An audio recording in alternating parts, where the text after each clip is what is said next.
দিকে যে স্কুলগুলো আছে তাদের রেজাল্ট আর আমাদের এই দীপাঞ্চলের রেজাল্ট এত ভালো এবং এত উদ্ঘষ্ট রেজাল্ট, তখন আমাদের গর্ব হয়। আমাদের গর্ব এই কারণে, আমাদের তো আমরা হেড অফ দ্য ইনস্টিটিউশন যারা আছি আমরা তো মোটামুটি আছি, কিন্তু আমাদের মূল হ্যান্ডসার শিক্ষক শিক্ষিকা মন্ডলী যাদের যৌথ প্রয়াসে এই স্কুল এডুকেশন সিস্টেমটাকে আমরা ধরে রাখি। আমি একা কিছু করতে পারবো না, আমার টিচাররা যদি সাপোর্ট করে। সুতরাং এই টিচাররা যারা আপনারা এই নভেল জবে যুক্ত রয়েছে, এই সাগর দ্বীপের মুখ উজ্জ্বল করা এবং শুধু তাই না, ছাত্রছাত্রীদের কেরিয়ার তৈরি করা, রেজাল্ট তৈরি করা, সেক্ষেত্রে আমরা প্রত্যেকেই বিএড করে এসেছি। বিএডে যা যা আমাদের শেখানো হয়েছে, ওনারা সরাসরি এডুকেশন সিস্টেমে যুক্ত না থেকেও একটা এনজিও, তার যে একটা মটো, তার যে একটা অ্যাম্বিশন, যে আমাদের বিএডে বলা ছিল যে লার্নিং টিচিং লার্নিংটাকে কতভাবে জয়ফুল করা যায়।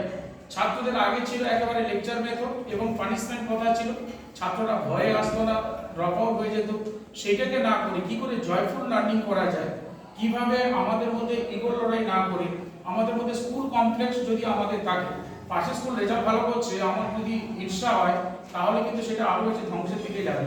আমরা কি করে ওর ভালো দিকটা নেব, আমার দিকটা ভালো নেবে, এটা নিজেরা যদি একটা স্কুল কমপ্লেক্স করি, যেটা গ্রাম উন্নয়ন কমিটির কথা বলেন, এর মূল ভিউ হচ্ছে সবাইকে এক জায়গায় নিয়ে আসা।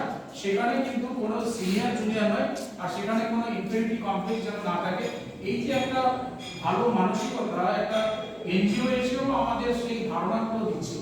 আর মূল উদ্দেশ্য যেটা বললেন, আমি মনোজনের কাছ থেকে যেটা শুনলাম, যে ছাত্রদেরকে কিভাবে আরো বেশি করে